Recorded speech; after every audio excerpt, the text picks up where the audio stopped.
यहाँ इस press conference में हमारे साथ Congress party, CPI, CPM, Bhakpa Male, Congress party और आरजेडी के सभी यहाँ नेता और प्रिंट इलेक्ट्रॉनिक मीडिया के हमारे जितने साथी हैं, सभी लोगों का स्वागत है। सबसे पहले मैं बड़ा विनम्रता से हाथ जोड़ करके, नतमस्तक हो करके बिहार की जनता को धन्यवाद देना चाहूँगा। और आप सब लोग जानते हैं कि चुनाव का फैसला आया है, जनता ने अपना फैसला सुनाया है और चुनाव आयोग ने अपना नतीजा सुनाया है। जनता का फैसला महागठबंधन के पक्ष में है, चुनाव आयोग का नतीजा एनडीए के पक्ष में। आप सब लोग ये समझ सकते हैं कि जनता का जो जनादेश है और जो नतीजा इलेक्शन कमीशन का है, नतीजे और फैसले का बड़ा अंतर है। फैसला हमारे पक्ष में और नतीजा उनके पक्ष में। ये कोई बिहार में पहली ऐसी कोई घटना नहीं है। 2015 में महागठबंधन जब बना था तो वोट जो है, जनादेश जो है, वो महागठबंधन के पक्ष में था, लेकिन चोर दरवाजे से बीजेपी सरकार में आई, जो कि बीजेपी के जनता का जो आदेश था कि बीजेपी को विपक्ष में रहना। लेकिन बिहार के मुख्यमंत्री लालच में, लोभ में या डर के कारण, या आप कह सकते हैं बीजेपी ने हाईजैक कर लिया। बीजेपी की सरकार रही, कहा जाता है डबल इंजन की सरकार, लेकिन पूरे चुनाव में हम लोगों ने जो सही मुद्दा था, जो जनता का मुद्दा था, चाहे सरकारी नौकरी रोजगार के सवाल पे, गरीबी, भूखमरी, पलायन, मजदूर, किसान, शिक्षा, चिकित्सा, या आप कह सकते हैं नियोजित शिक्षकों की जो समान काम समान वेतन या स्वयं सहायता समूह के मानदेय की बात रही हो, नौकरी की बात रही हो, उसको लेकर के हम लोग बड़े सकारात्मक रूप से हम लोगों ने मुद्दा बनाया। और मुझे खुशी है कि जनता ने हम लोगों का साथ दिया और उस मुद्दे पे चर्चा हुई। और मैं अभी भी कहना चाहता हूं कि देश का, बिहार का ही नहीं बल्कि देश का युवा, मजदूर, किसान, स्वयं सहायता समूह, जीविका दीदी हो, आंगनबाड़ी हो, आशा वर्कर हो, विकास मित्र हो, नियोजित शिक्षक हो, जो हमारे श्रमवीर रहे हो, आज सब लोगों में आक्रोश है। आक्रोश इस बात का, धन बल छल, धन बल छल। एक तरफ देश के प्रधानमंत्री, बहुत ही शक्तिशाली प्रधानमंत्री, और एक बिहार के मुख्यमंत्री, तमाम पूंजीपति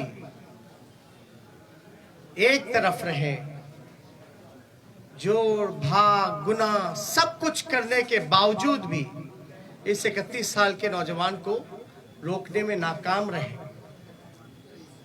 तब जाकर के जो बीजेपी का जो प्रकोष्ठ है, आप प्रकोष्ठ भली भांति समझ सकते हैं कि बीजेपी का प्रकोष्ठ कौन है। बीजेपी के प्रकोष्ठ ने जोड़ भाग गुना सब कुछ किया, फिर भी राष्ट्रीय जनता दल को सिंगल लार्जेस्ट पार्टी होने से रोक नहीं पाई। और महागठबंधन के सभी साथियों एकजुट होकर के हम लोगों ने मुद्दे की चुनाव पर हम लोग चुनाव लड़ने का काम किया।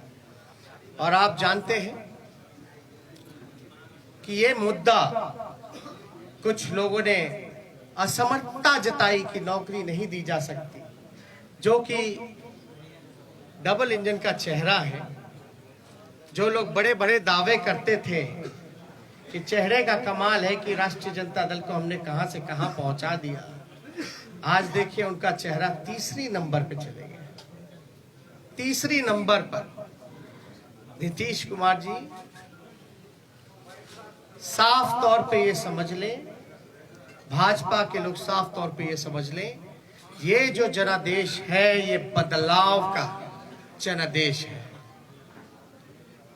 अगर थोड़ी सी भी अंतरात्मा नैतिकता नीतीश कुमार जी में बची होगी तो ये जो कुर्सी पर बैठने का जो शौक है, जोर तोड़ भाग गुना करके जो बैठने का शौक है, कहीं ना कहीं से उनको जनता के इस फैसले का सम्मान करते हुए कुर्सी से हट जाना चाहिए। और कुछ लोग भले ही कुर्सी पर बैठे लेकिन महागठबंधन और हम लोग जनता के दिलों में बैठे हुए हैं। जनता, बिहार की जनता हम लोगों के साथ है। और बड़ा आश्चर्य की बात है, अभी तो हम लोग धन्यवाद यात्रा भी निकालेंगे, क्योंकि हमारा स्पष्ट मानना है कि हम जीते हैं, हम हारे नहीं हैं, हम जीते हैं। पहली बार देश के किसी विपक्ष ने एक एजेंडा सेट किया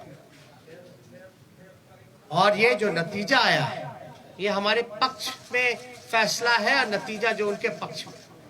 लेकिन क्या ये सवाल खड़ा होता है कि देश के खासतौर पे बेरोजगारी, जहां बिहार में 46.6% है, जहां मुख्यमंत्री असमर्थता जताते हैं कि नौकरी नहीं दे सकते, तो क्या बिहार का जनता रोजगार नहीं चाहता?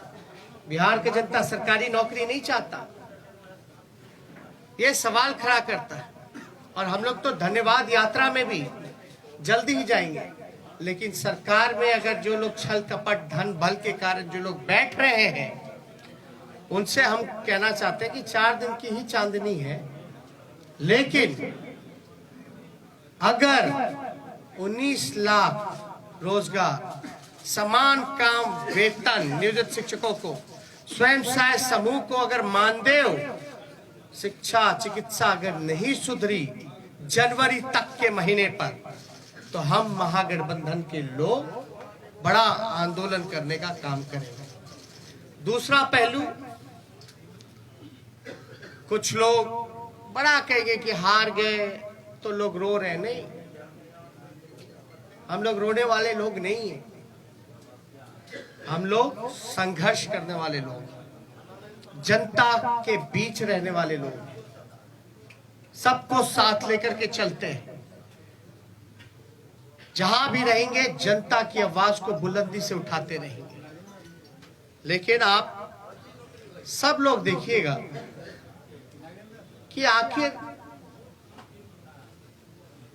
कहां जोर तोड़ भाग गुना हुई।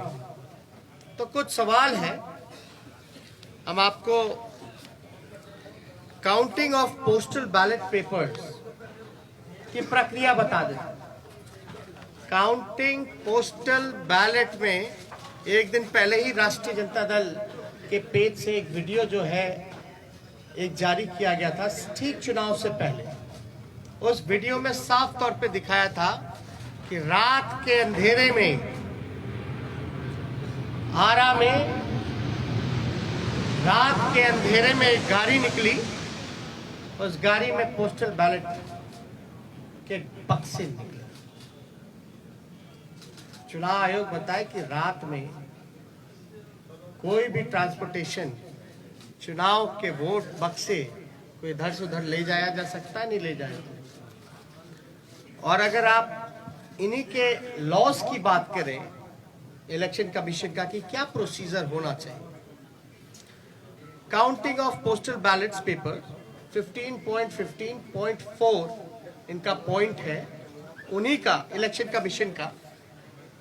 As per the requirement of Rule 54A of CE Rules 1961, the postal ballot shall be taken up for counting first at the returning officer's table. मतलब पोस्टल बैलेट की गिनती जो है उसकी प्रक्रिया पहले होनी चाहिए। साफ तौर पे इसमें लिखा है। और under the law rule 54A of the conduct of the election rules 1961, the postal ballot papers are to be counted first. It is clarified further that it is not necessary to wait for the counting of postal ballots to be completed before counting of votes recorded in EVM starts. मतलब आपको जरूरी नहीं आप इंतजार कर सकें, आपको प्रक्रिया जो है समांतरण शुरू कर देनी चाहिए। वोटों की, पोस्टल बैलेट की वोटों की गिनती पहले ही शुरू कर देनी चाहिए। ये मेरा नहीं है, ये तो चुनाव आयोग का है। After a gap of 30 minutes from the commencement of counting of postal ballot papers, the counting votes of EVM can start. और 30 मिनट के बाद आप ईवीएम की जो प्रक्रिया है वो चालू कर सकते हैं। Counting of postal ballot paper shall be done at returning officers table. All postal ballot papers received by returning officer should be brought before him, her. Only such postal ballot papers are received before the hour fixed for commencement of the counting shall be counted.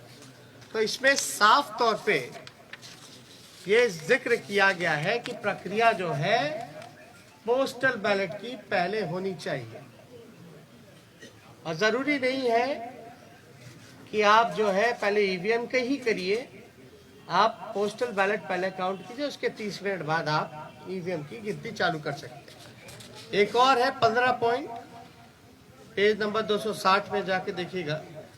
In case the victory margin is less than total numbers of postal ballot received, then there should be a mandatory reverification of all postal ballots in the presence of observer and the RO. All the postal ballots rejected as invalid as well. Postal votes counted in favor of each and every candidate shall once again be verified and tallied. The observer and the RO shall record the finding of re-verification and satisfy themselves before finalizing the result.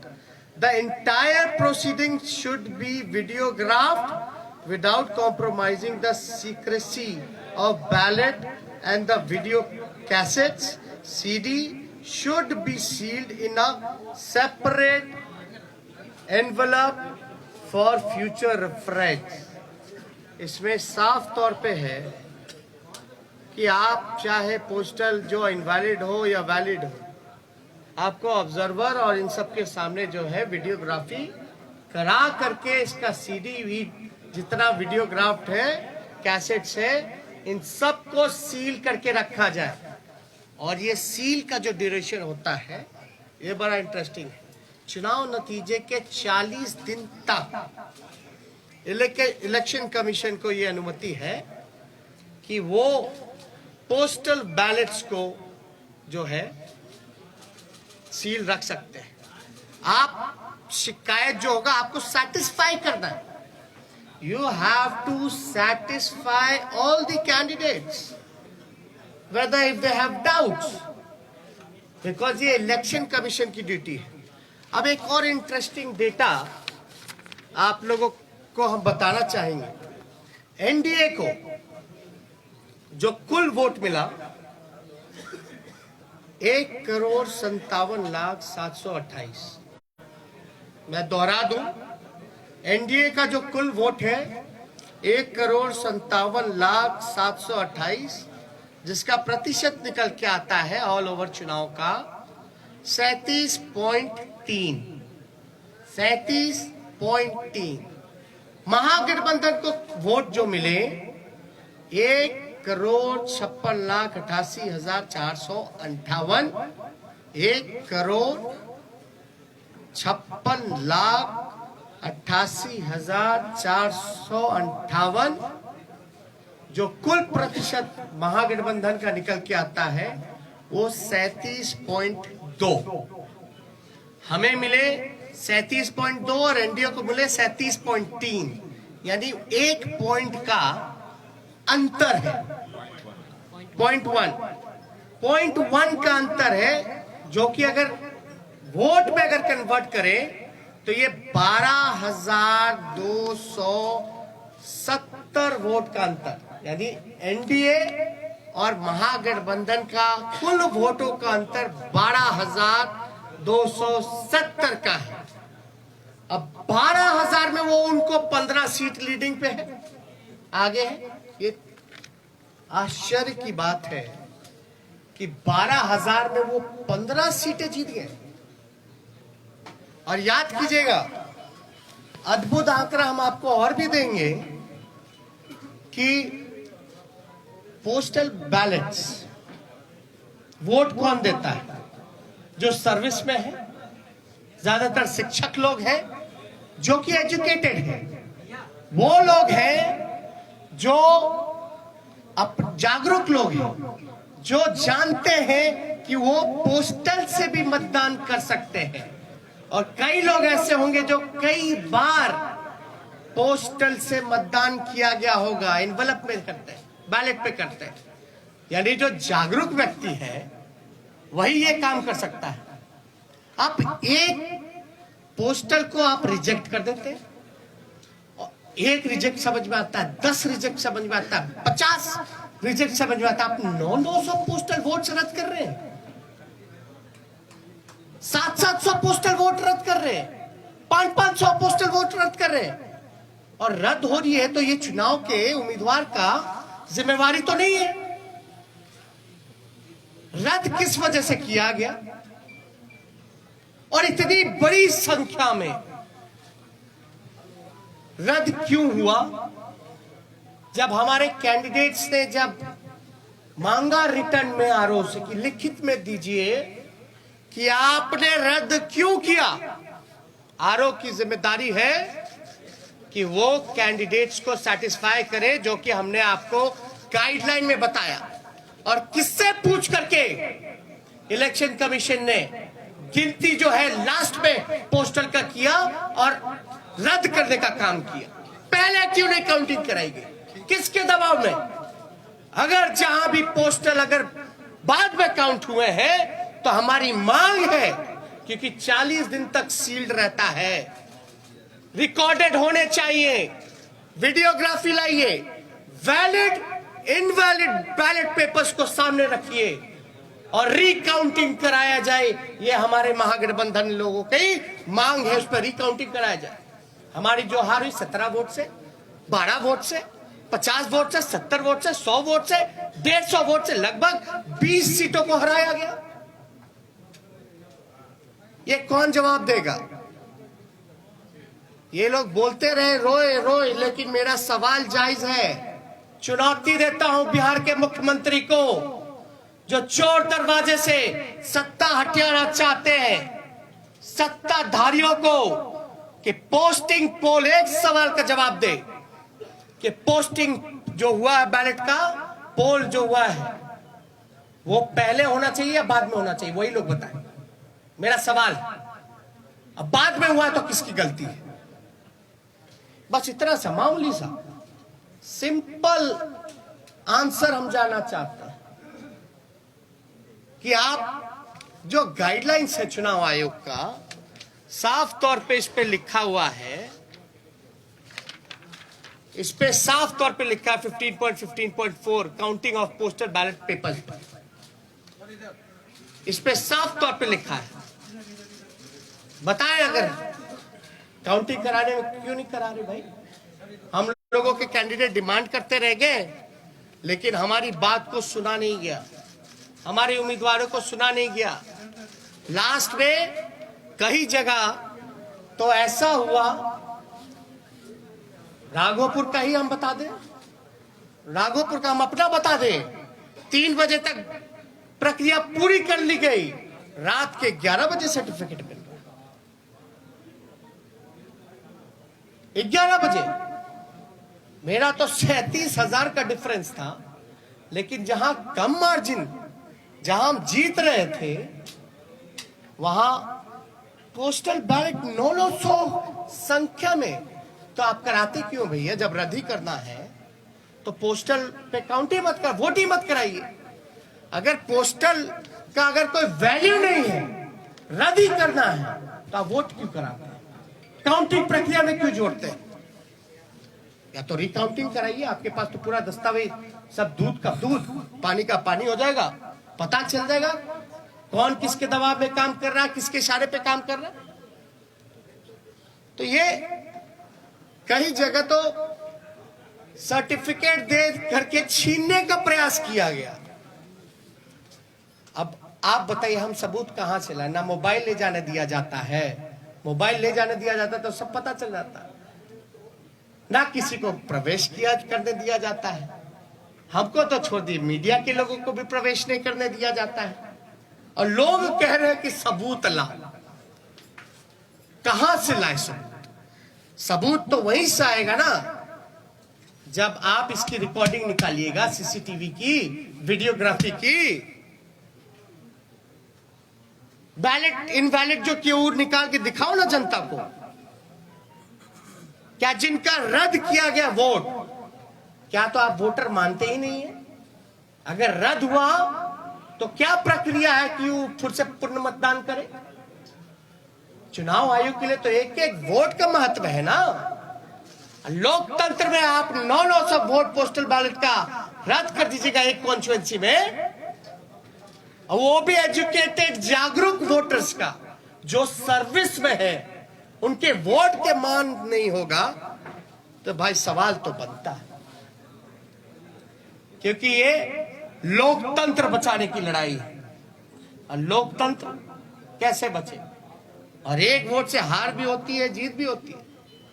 लेकिन आप देख रहे होंगे ना, चेहरे का चमक कहां चला गया? तीसरे नंबर पर।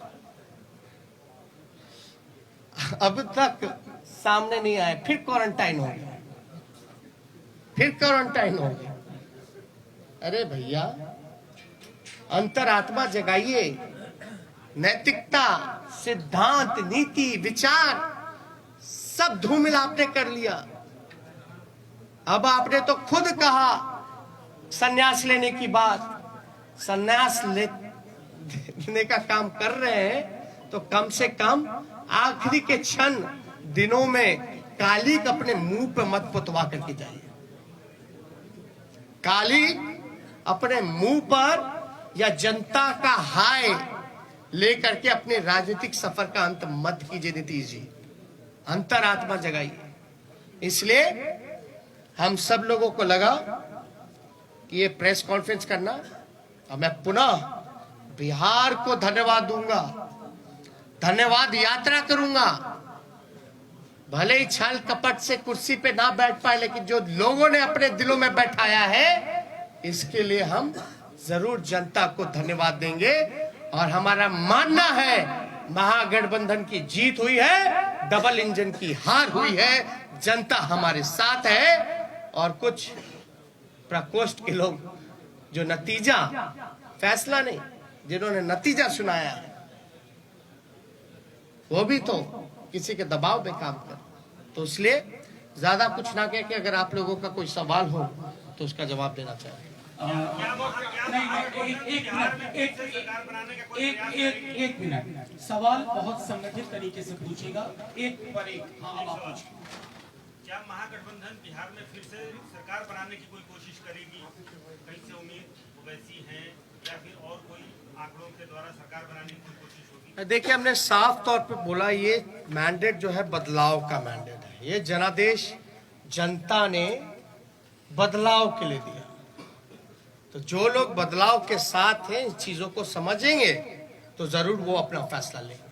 क्या आरजेडी इस कोशिश में है कि जो छोटे दल को साथ में लिया जाए? अभी आपको हमने तो साफ तौर पे बोला कि ये जनादेश जो है बदलाव का है। ये उनके ऊपर है कि वो जनता के साथ, इस फैसले के साथ रहते हैं नहीं रहते। इधर से एक सवाल। तेजस्वी जी, कांग्रेस को 70 सीटें आरजेडी ने दी, महागठबंधन में 70 सीटें मिली, 19 सीटें वो केवल जीते। उनके ही नेता कह रहे हैं कि हमारी वजह से तेजस्वी की सरकार नहीं बन पाई। आपका क्या रिएक्शन है इस पर? क्या आपको मलाल है कि आपने कांग्रेस को 70 सीटें दे दी? पहली बात, महागठबंधन हम लोग मजबूती के साथ चुनाव लड़े।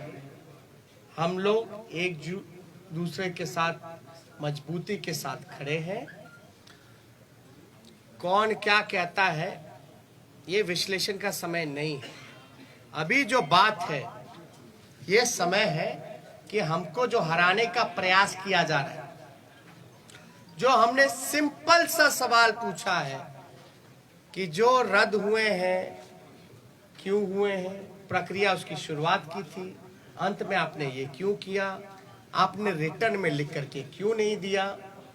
मेरा अभी भी मानना है कि लगभग ऐसे 20 सीटें जो हैं हम लोगों को हराया गया है। एक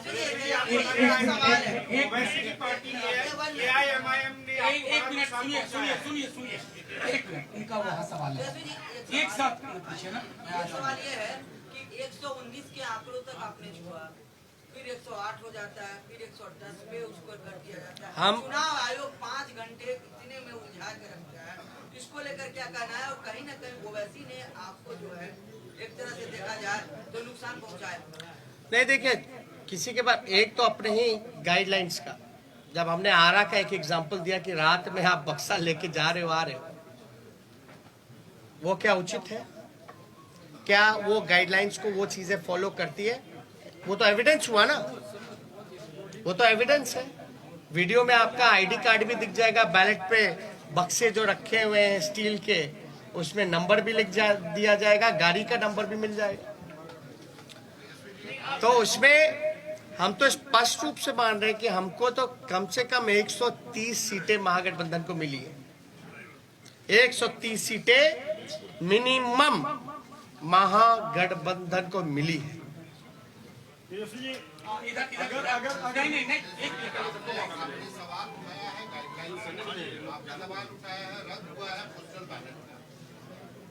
गठबंधन आज की तारीख में जब सरकार नहीं बनी है बिहार में, अभी तक फॉर्मल नहीं हुआ है, गठबंधन इलेक्शन कमीशन को डॉक में लेने के लिए, you are putting the election commission on the dock.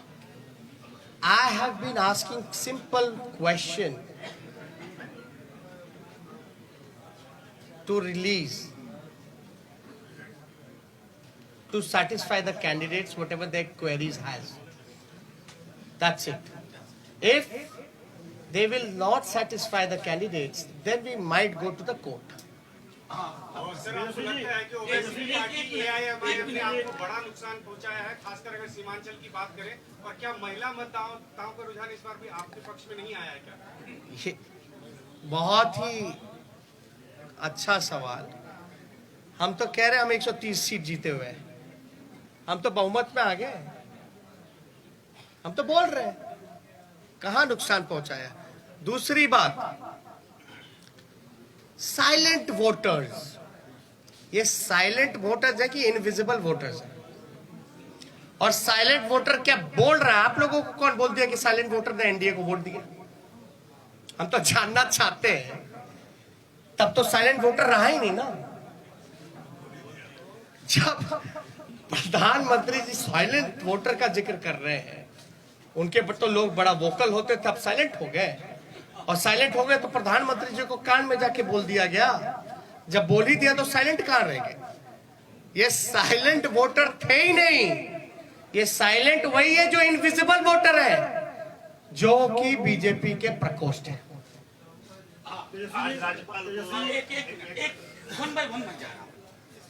Tejashwi ji, Nitish Kumar कहते हैं कि महिलाएं आज भी उनके साथ है, महिलाओं का साथ रहा इसलिए उन्होंने सत्ता वापसी फिर से करनी है। दूसरी बात, आप कह रहे हैं कि हमारे साथ अन्याय हुआ है, तो क्या न्याय पाने के लिए कोर्ट का दरवाजा खटखटाएंगे, सुप्रीम कोर्ट, हाईकोर्ट जाएंगे आप लोग? देखिए, कौन किसके साथ है, कहां किसके साथ है, हा? लेकिन हमारे आंकड़े के हिसाब से जो कैंडिडेट वहां रहे, हम तो 130 पे हैं। हम तो ये कह रहे बिहार की जनता हमारे साथ है। आप क्यों जोड़ गुना भाग करा करके आप सरकार हथियाना चाहते हो? पहली बात, महिलाओं की जहां तक बात आएगी, तो जब सरकारी नौकरी मिलता है तो उसमें महिलाएं नहीं है? आप देखिएगा, महंगाई इतनी बढ़ गई तो क्या महिलाओं के किचन को इफेक्ट नहीं किया? सिलेंडर का दाम क्या है? घर का बिजली बिहार में सबसे महंगा है, क्या वो महिलाओं को असर नहीं करता है? ये महिला को अगर पहले नुकसान होता था अगर शराब का, घर का पैसे का, तो 200 रुपए का, आज नीतीश कुमार जी की वजह से जो ब्लैक मार्केट बन गया है वही 200 रुपए से ज्यादा 500 रुपए का घाटा हो रहा है महिलाओं को। तो कहां से उनके साथ महिलाएं भाई?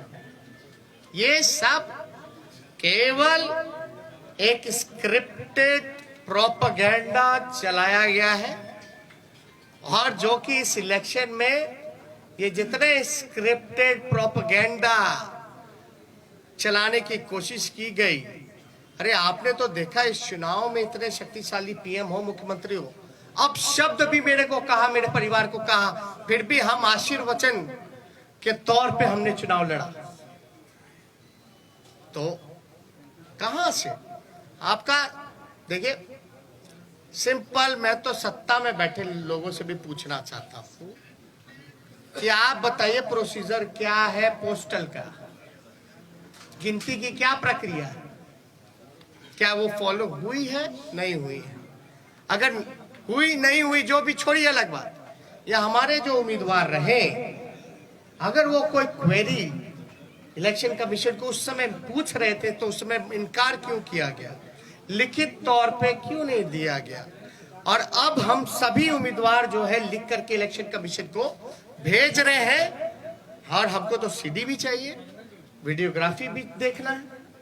इससे पहले कि मैं अगला सवाल तेजस्वी जी के लिए लूं, मैं एक चीज और उसमें जोड़ देना चाहता हूं।